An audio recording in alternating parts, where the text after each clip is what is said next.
people. So if you are not black, why wouldn't you want to control black people? Why wouldn't you want to control us as a resource the same way you control every other resource? I just read a story the other day where they were referring to the fact that there was a town that had these private prisons, and they were complaining to legislators that if they stopped letting them use prison labor, that the town would go broke. It would be complete chaos because they don't have any ability to they can't find workers that'll work for $1 a day. So you are an economic engine in America, and you have to understand that. And so on page 69 of Powernomics, Dr. Claude Anderson talks about meritorious manumission, and he says the subjects were nearly 15 million African slaves on plantations. The goal was to control a large group of captured slaves and make them hardworking, fearful, dependent, docile, submissive, and loyal labor tools to build wealth for their captors. So your job, your goal, or their goal for you was let's go through each word carefully so you can understand it, so you can see it or you can identify it when you see it in modern day behavior. Let's see here. Hardworking. Well, black people work extremely hard. We love to work for massa. Fearful. We are definitely afraid of massa, and we a lot of celebrities they won't say certain things because they're scared of the consequences. Dependent. We're not an independent people. Integration misled you into believing that your life would be better. And we have found out the hard way that integration actually exposes you to more problems, more racism. You saw what happened. For example, Madam President made a great point about that whole incident. Did anybody give me a yes or no if you saw that incident that happened with Sesame Place, where the Sesame Place or Sesame Street character wouldn't hug the black kids and all that? Well, Madam President made a really good point. I shared her video. I thought it was great. She said, this is what integration gets you. What integration did, unfortunately, was it killed so many black businesses that we don't have our own entity. So we're forced to take whatever people do to us. Right? So we're loyal and committed to Sesame Street when there is a black version of Sesame Street out there. I'm sure that some black man or black woman has created. I don't know if y'all have ever seen that lady. I think her name's Tabitha Brown. Tabitha Brown does really great YouTube videos. She's a black woman. She's kind of like a black female Mr. Rogers, basically. She's really good at what she does. And so in my book, it's not a matter of so much just being mad at Sesame Street because they don't want to hug the black kids. I mean, sure, it's terrible, and we should fight that if we feel compelled to do so. But why do you feel like you have to be there in the first place? You've got people like the Tabitha Browns out here that are doing really great things. For the community that are creating great children's programming, etc. So a lot of times we're led to believe that his ice is colder, that his entities are better and more important. We have typecast and stereotype ourselves into believing that we are supposed to just be the laborers and that the white man is supposed to be the builder. The white man is supposed to be the warrior. The white man is supposed to be the CEO. In fact, I was watching not that I'm making fun of Kevin Hart at all. 'Cause he did this movie called the Man from Toronto, and I really liked the movie. It was really good, and I'm not making fun of Kevin as a person because I think Kevin runs his business reasonably well, and I don't have any issue with him. But one of the things that really stuck out to me in the Man from Toronto was that it fit a standard formula. It was basically another version of that movie Chris Tucker did with Jackie Chan. If you remember, give me the name of that movie again. Chris Tucker and Jackie Chan.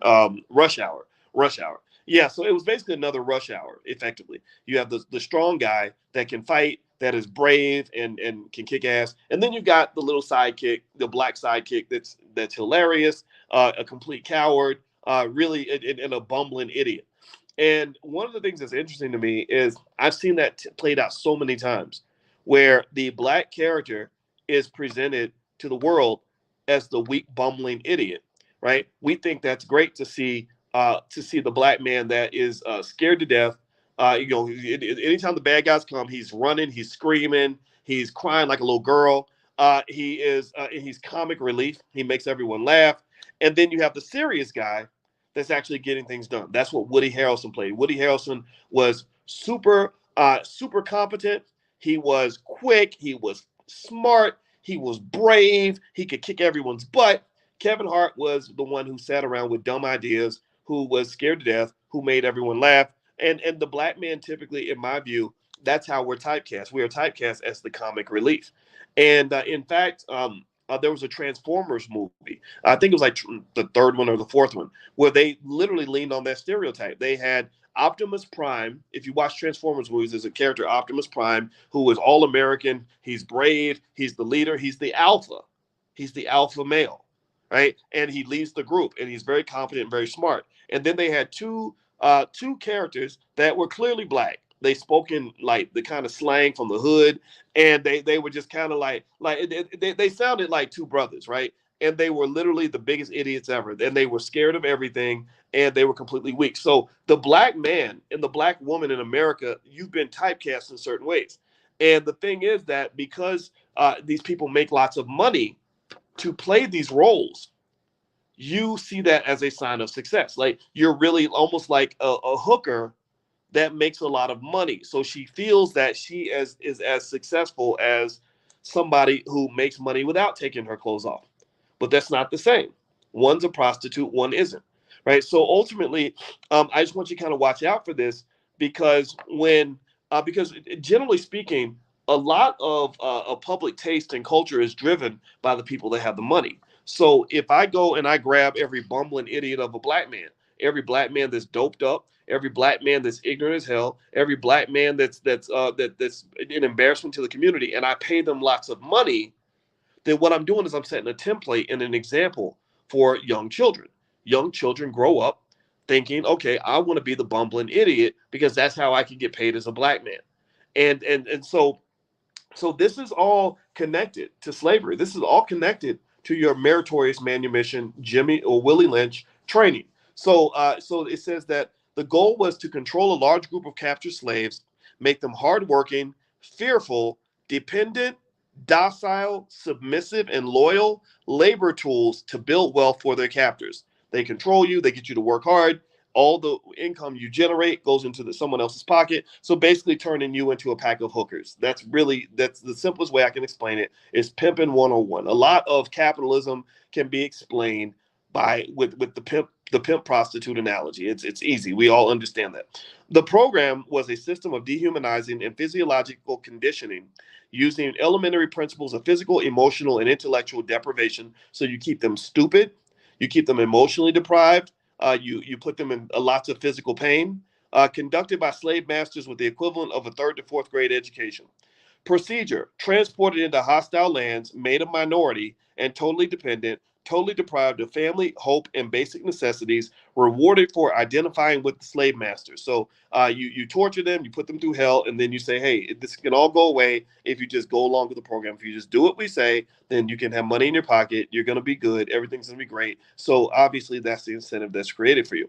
The reaction of enslaved blacks was this: you began to basically believe his ice was colder. You internalized white values. You began to fear your oppressors. So you became the cowardly, bumbling idiot. Eroded group self-interest. You have no interest in the group. That's why it is very popular amongst some black people to basically say, I don't care about what the community thinks. I'm going to go get my money, right? There's no community accountability because you've been trained to not care about your community. But a black man who is out saving white children and kissing white babies and loving white people will be fully rewarded. He will be fully celebrated. Society will love him. If you ever want to be on the local news, if there's like a shootout at a mall and white people are under threat, and you're the brave black man who comes and saves, a couple of little white girls, like they will give you awards and trophies and take good care of you, as they should. Those are their children. Why wouldn't they reward you for taking care of their children? But that's the role you see for yourself. You don't see the same sort of incentive structure when it comes to protecting black children, because I can simultaneously tell you about 8 black children that were shot in Chicago last week, and it probably wouldn't even make the local news. So let's keep going. It says the other reaction for blacks is displaying self-hate, abandoning your code of conduct, where we believe anything goes, right? So we see some actor, or actress, or singer, or rapper behaving like a buffoon. There's always people in the chat who are going to say, stop getting in their way. That man's trying to make his money. Stop getting away that man money, right? Or Lizzo has the right to do whatever she wants, right? And so ultimately, that you let go of your code of conduct. There is no code. There is no standard, right? Let's see. Display self-hate, exhibited difficulty trusting and cooperating with other blacks. That happens a lot. You tend to see a lot of that in a lot of areas. One area that my wife and I were talking about the other day was this TV show Insecure, and there was a guy on Insecure. I don't know how many of you watch Insecure. Give me a yes or no if you watch Insecure on HBO. Issa Rae show. So there was a guy on there named J something J Ellis, who was kind of this sex symbol. You know, like black women really liked him because he would dated Issa Rae, and he's been on these other shows. And one day Jay pops up, and he's got this wife who's from Serbia, right? And you know what that means, right? Ain't no black people in Serbia. So she's blonde. This blonde lady from Serbia is his wife, and he didn't show her really publicly until the day they got married. And then on the day he puts a picture of their wedding picture up, he blocks all the comments. Now, so he knew that the black women were going to be like, wait a minute, hold up. We feel like we've been given a rope a dope. This is BS. Now, mind you, you can easily make the argument that nobody has a right to tell anybody who they can marry, and we don't know the history of that relationship. They've been dating for many years. Who knows what it is? But there's something symbolic that occurs here in the sense that there are people who feel that black people that we will use other black people to build and create whatever it is we're trying to do, right? Like if I'm trying to create a TV network, I'm going to get black people to watch because black people watch the most TV and they're loyal viewers. And then the minute I get a chance to cross over, and like the Jay Ellis, he got his first big white role, which is in the movie Top Gun. So as soon as I get a chance to cross over, I don't need black people no more. I don't care what they think, right? Or you can think about other scenarios where I remember when the Oprah Winfrey Network first started, and Oprah couldn't get white people to watch her network. So what they did was they said, let's get with Tyler Perry and create some stuff for black people because black people are a great people to build an audience from. They're great for building a TV network. And so ultimately, what you tend to see is when you're talking about trusting and cooperating with other blacks, I think marriage is also indicative of that. You'll have some men, not all of them, not even the majority, but you have some men, particularly like say in LA and stuff like that. Maybe they'll date black women, they'll be friends with black women, they'll appear on shows with black women. But when it comes time to really commit to something where that requires like tremendous amounts of trust, like say marriage, where this person is going to receive your inheritance, they're going to receive all the wealth that you leave when you die. It's like, oh, I kind of trust Becky. I kind of feel like black people are screwed up. I feel like black women are too much. They're too traumatized. So I'm gonna go get with a white girl because it's easier. And then you see brothers do the exact same thing. You see a lot of you see women do the same thing too. And so Meghan Markle goes and marries Prince Harry, and black people are celebrating because they're like, thank God, God bless Meghan. She didn't have to go date a black man. She got to go date a redheaded white boy from the sea whose family made all of its money by raping and pillaging black people. Good for her, right? So ultimately, this lack of trust seems to kind of play out on a consistent basis, and I would encourage you to kind of figure that out. This is one of the things I've always mentioned to you guys that therapy I think is really important because black people are very high on the trauma scale. There's that ACEs test I keep talking about. I keep talking about it forever. It stands for Adverse Childhood Experiences, and it's a test you can take. You look it up. Just look up the ACEs scale, ACES. The ACEs scale will ask you a bunch of questions about things that happened to you when you were a kid. And what will occur probably if you're black like me and you have a life anything like the life I had as a black person, you're going to score super high. And let me just tell you, I think that if you have a score above 4, my score is about 7 or 6 or something like that. If your score is above 4, that means you're kind of messed up. That means you got some issues you got to work through. You've got some trauma that hasn't been addressed. My wife is an expert on trauma. And one of the things that she brings up on a regular basis is that many of us are taught to just kind of deal with it and get over it and move forward. The problem is that trauma is like this emotional STD that you're carrying with you and you don't even know that it's there, and you're infecting other people because you're re-traumatizing yourself and re-traumatizing others, and it's causing all kinds of havoc in your life. It's causing havoc in your financial life. There is a such thing as financial trauma. If you grew up in a house where you had to fight to get a piece of bologna, or you had to see somebody go out and do something illegal to go get some money, or your daddy left and you had to move into an apartment, a 1-bedroom apartment with your single mama, all these are financial traumas that we have to address that affects how you view money for the rest of your life. Or if you or health, it affects your health. People that have a high score on the ACEs scale, adverse childhood experiences, they die much sooner. They die about 10 to 15 years sooner than people that have a low score. It's going to affect your relationships. Trauma reduces your trust, right?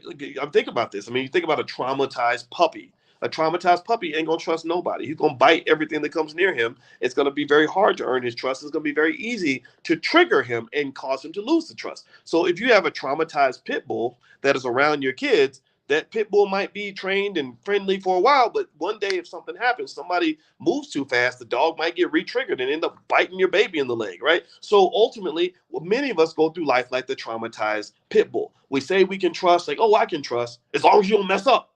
If you mess up, If you mess up, I can't trust you anymore. If you mess up, if you show up late to the first date, oh, I know your type. I know your type. I dealt with your type in my last relationship. I ain't going out with that person no more, right? Because they showed up late for the first date, or they said they were gonna call you at 8 o'clock and they called you at 9 o'clock, right? So little things like that can cause a triggering, and people that have a lot of trust kind of are able to let things go. The little things don't cause them to destroy their relationships because they're not in a mindset where they're consistently trying to socially distance from other human beings. So look into that. This is important. Why? Well, because this plays, it's called the ACEs test, Ryan. It's ACES, Adverse Childhood Experiences. Somebody type ACEs in the chat, and feel free to go look it up, y'all. It's really beneficial. I think it'll make a difference for you. All right. So Dr. Anderson talks about this. He talks about how what you've gone through over the last hundreds of years has really affected how you trust each other. And let me just tell you this: you can't build economics if you don't have trust. Trust is very important.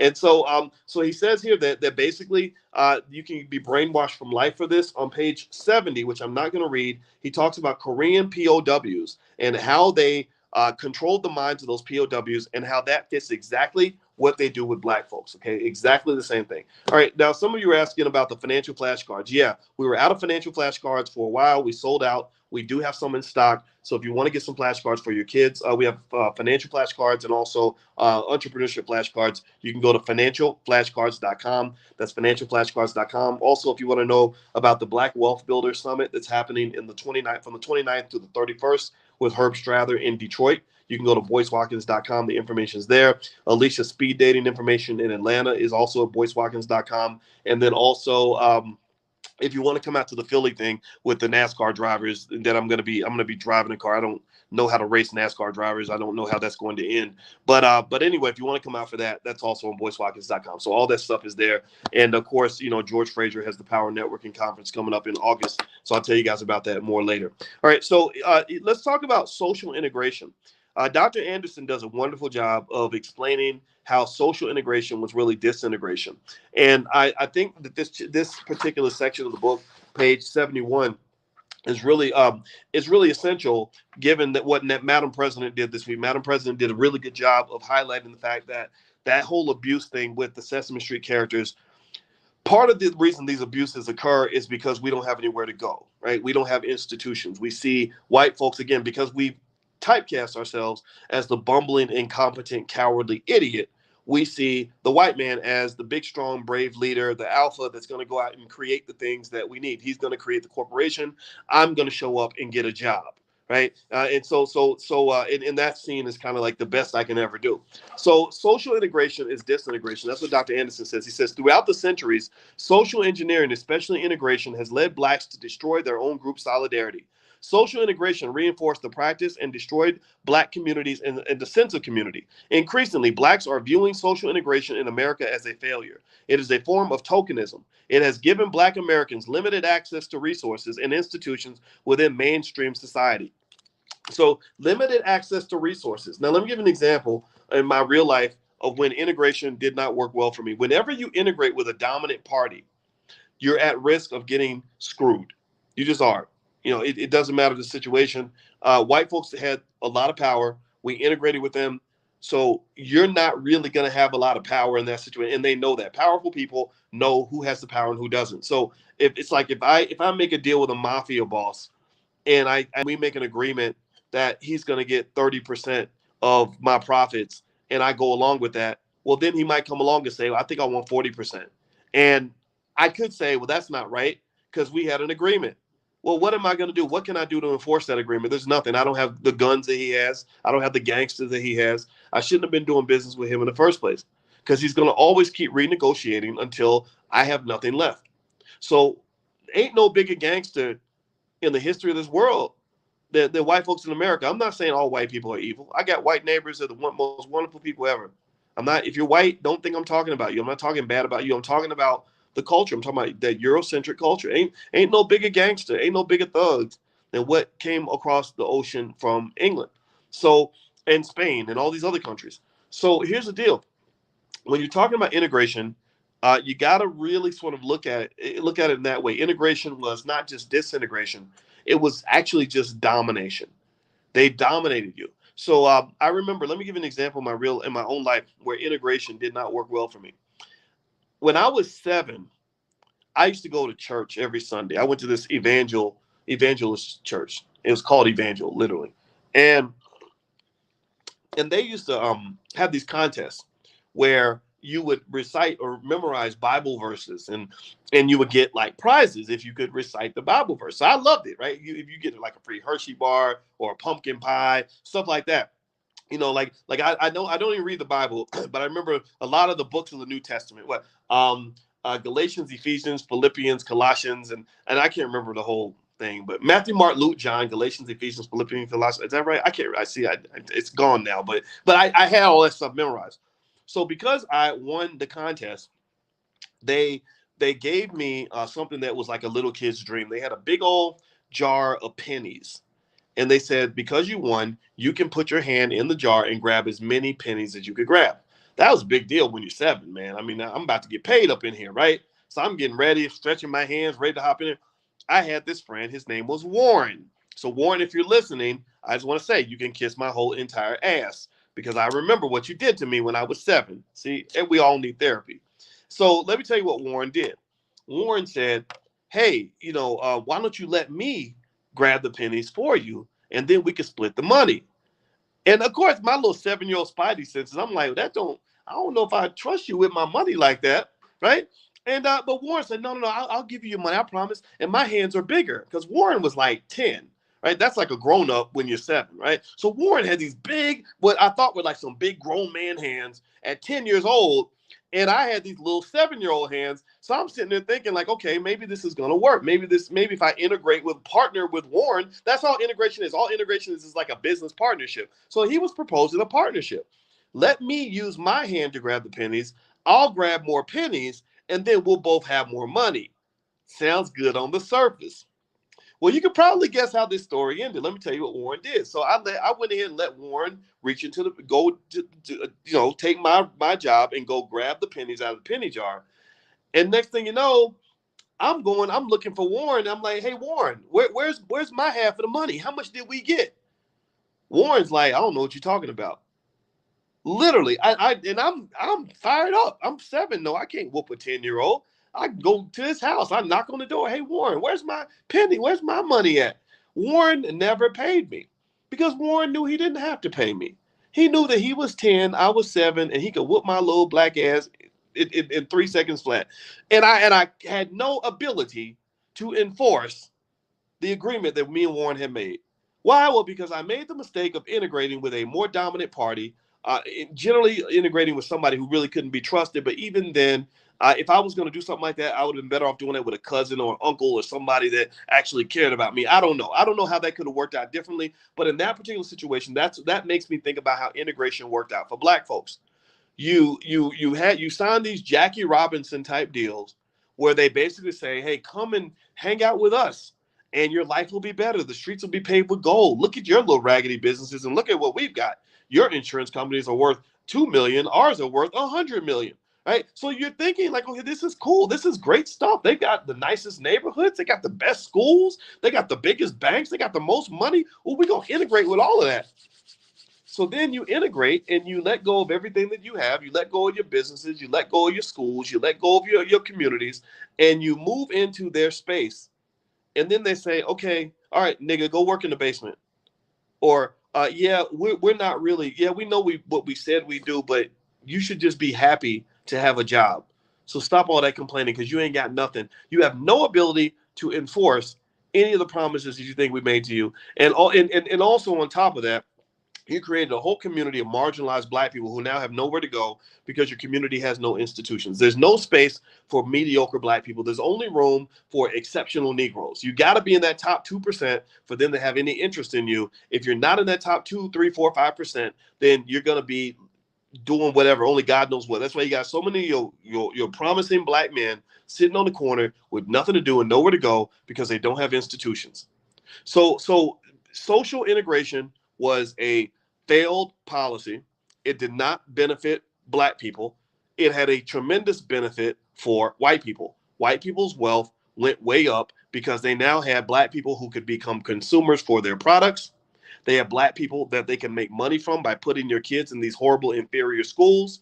They could make money by, they had a whole batch of new employees so they could become much more productive because now they got employees, and they can have you come and rent apartments from them in the buildings that they own, so that your salary that you're making by working for that white man can go to buy another white man a damn house. So you literally are making everyone rich except for yourself, because you have to re-embrace the power and the importance of ownership. You know, when I created my business, I had zero interest in integrating my business with any larger entity out here. None.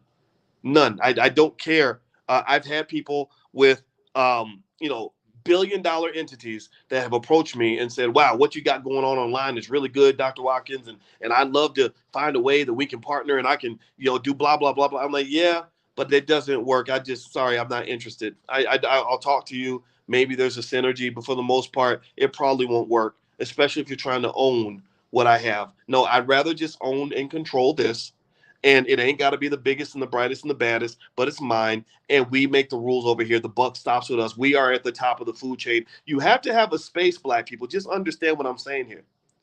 You must have a space where you are at the top of the food chain. If you're not at the top of the food chain, then you are going to get eaten, especially in a racist capitalist society. Capitalism was not built to be a system built on compassion. It's a system that's built on dog eat dog. And if you don't have any power, it doesn't matter. They'll feed you symbolism all day long. One good example is Starbucks. Starbucks loves to pretend like they're woke.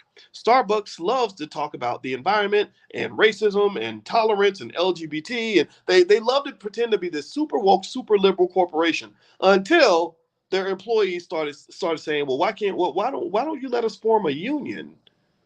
Oh, then Starbucks started becoming union busters. They started blocking unions. They started saying, "No, no, no, unions are bad." Why? Well, because they don't want to pay their workers more money. Like, no, we were cool when I wasn't giving you any of the resources, but now you're talking about trying to go into the executive suite and take a piece of what we got. Oh, you're gonna have to fight for that. You're gonna have to fight for that. So black people, we're in the same predicament. So let me keep reading here.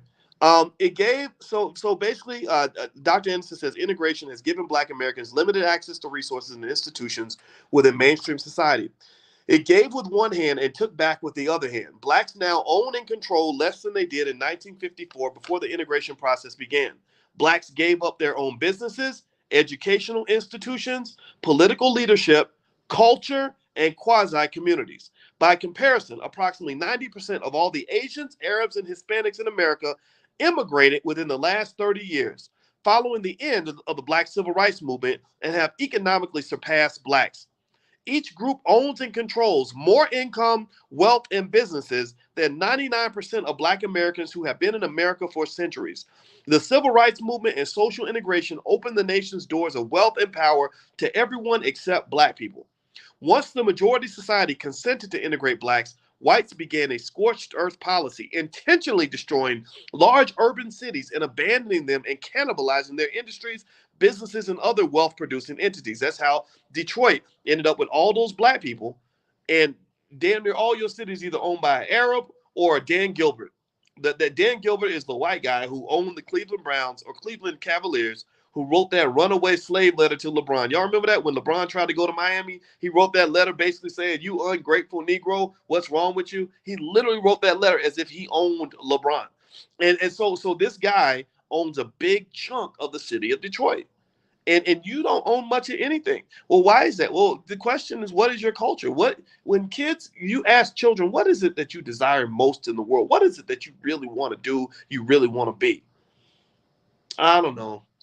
I want to be a bad bitch like Cardi B, or I want to be a rapper one day, or I want to be a basketball player, or I want to get a good job. You just get these crazy answers, right? Do you have a lot of your children just basically saying in your culture, "Oh, I want to be the largest landowner in the entire city of Detroit. I want to own 100,000 acres of prime real estate," or whatever the case may be?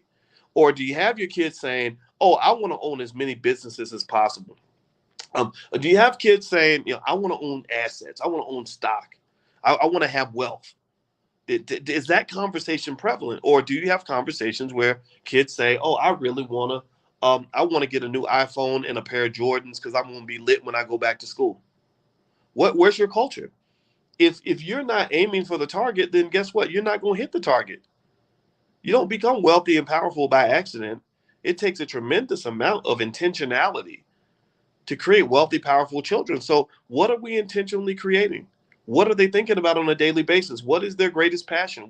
Is their goal to be the smartest person they can possibly be, to have the most knowledge they can have, or is their goal to be able to, you know, hit jump shots and throw a football down the football field or run the 40-yard dash in 4.4 seconds? It all starts in childhood. It all starts in culture. It all starts in what you're talking about around the dinner table as a family. I talk to my kids. I told them the other day, I tell them all the time, you want to own land as soon as possible. You want to own as much as you possibly can get your hands on. You always want to own resources. Me and your mom bought this house because we want to rent it out and we're going to buy another one. And that's what you do. You want to own property. And they're looking at me like I'm weird and crazy. But I'm repetitive. I'm extremely repetitive because I want my voice to be in their brain, even if I'm dead. I want them to hear my voice 20 years from now when they're deciding what to do with their life and how to get in the position they want to be in. Are you doing the same? Please do the same. All right.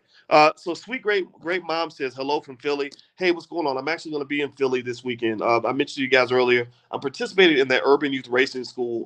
It's a celebrity racing event. I don't call myself a celebrity. A few people know me, but they're real celebrities. They're like NASCAR drivers and stuff. So if you want to check it out, feel free. If you're in Philadelphia, if you go to boycewatkins.com, the link is on my website.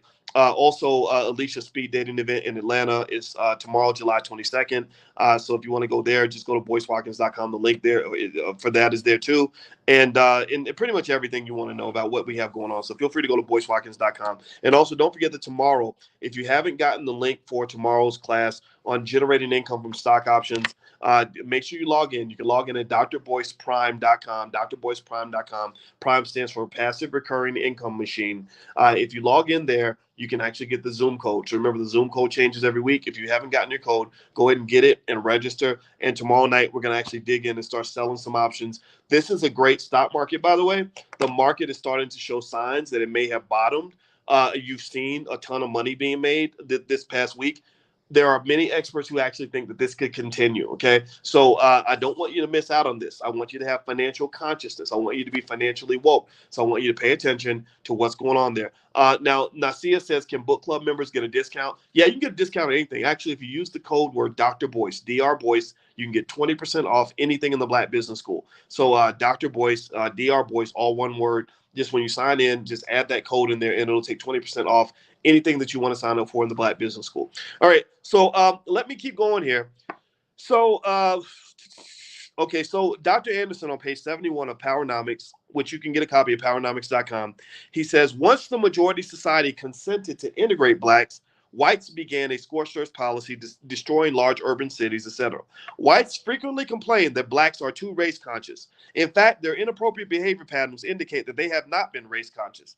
When integration destroyed black business communities, black consumers commuted to white suburban malls and started spending about 95% of their annual disposable income outside of their own communities. Black colleges were converted to miniature white colleges.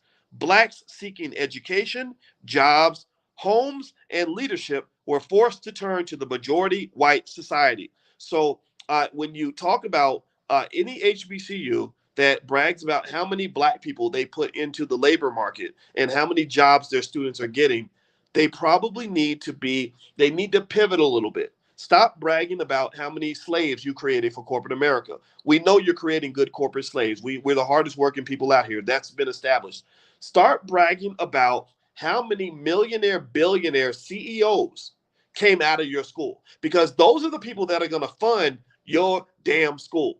The billionaires and the multimillionaires are the ones who write the checks to fund the school so that you ain't got to go begging for the government to cover your bills. If you go look at Harvard, Yale, Stanford, Vanderbilt, top universities in this country, they are funded by their billionaire alumni. I went to the Yale Club when I went to New York. I got invited to a meeting with a guy, and I went to this Yale Club, and they literally, first thing I saw was big, beautiful portraits of all the former presidents of the United States who went to Yale. And then he also mentioned 50, $100 million business deals that they're doing with each other and how they're writing $100 million checks to their alma mater.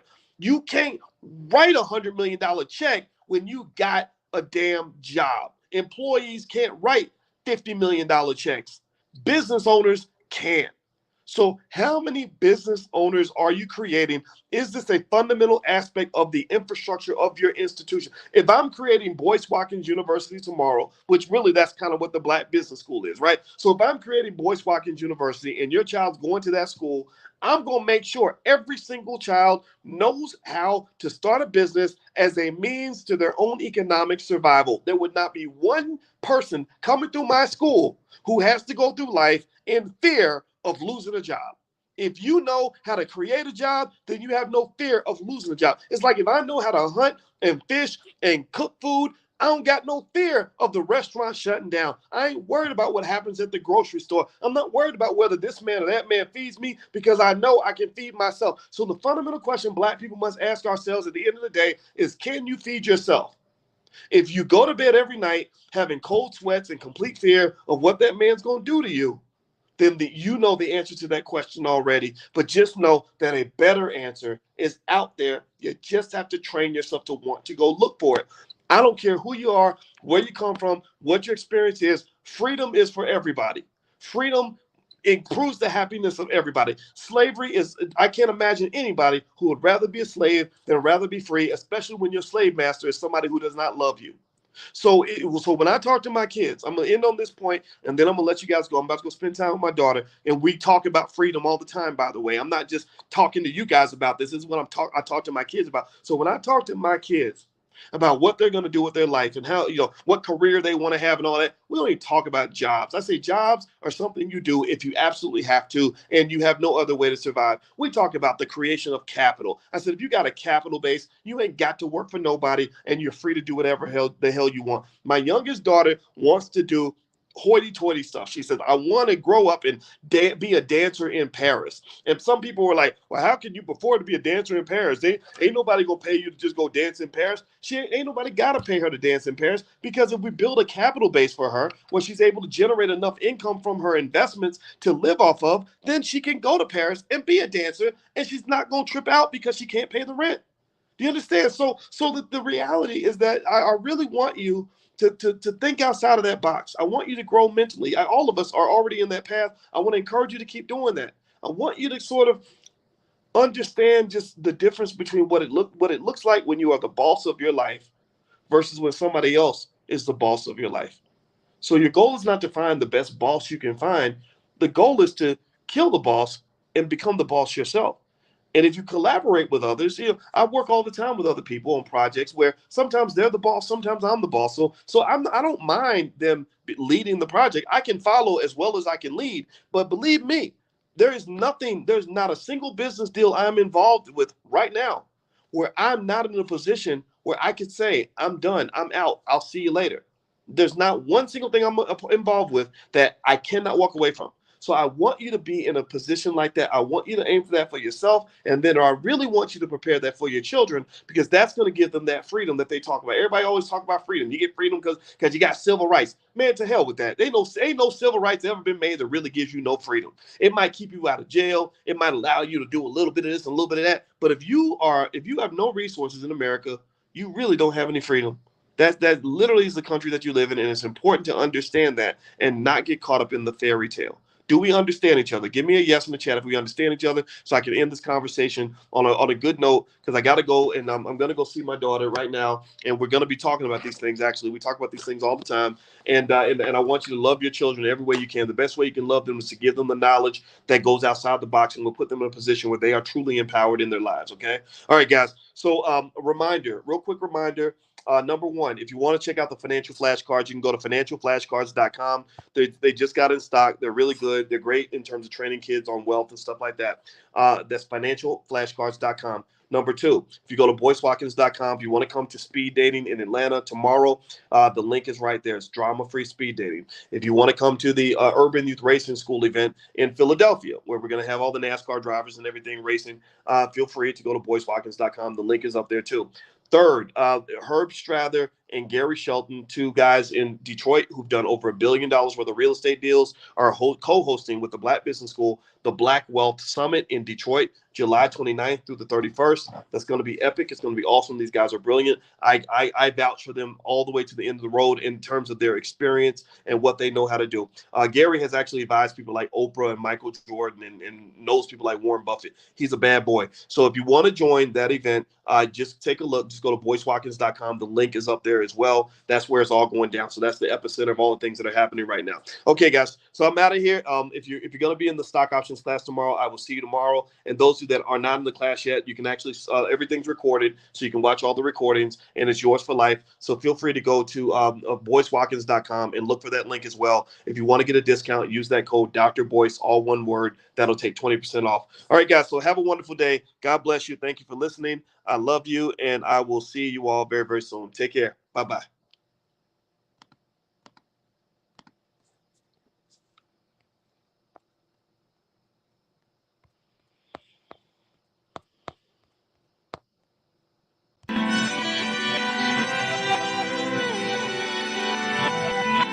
Here we are, clan the isms, cataclysm, great. Our people out here struggling, trying to make it in this state. Everybody out here doing it, but we the ones who late. Now family, we the ones who gotta delegate. Get that money in the power, never be fake. Stick to cosign for 3. What did he say? Create jobs, support our own.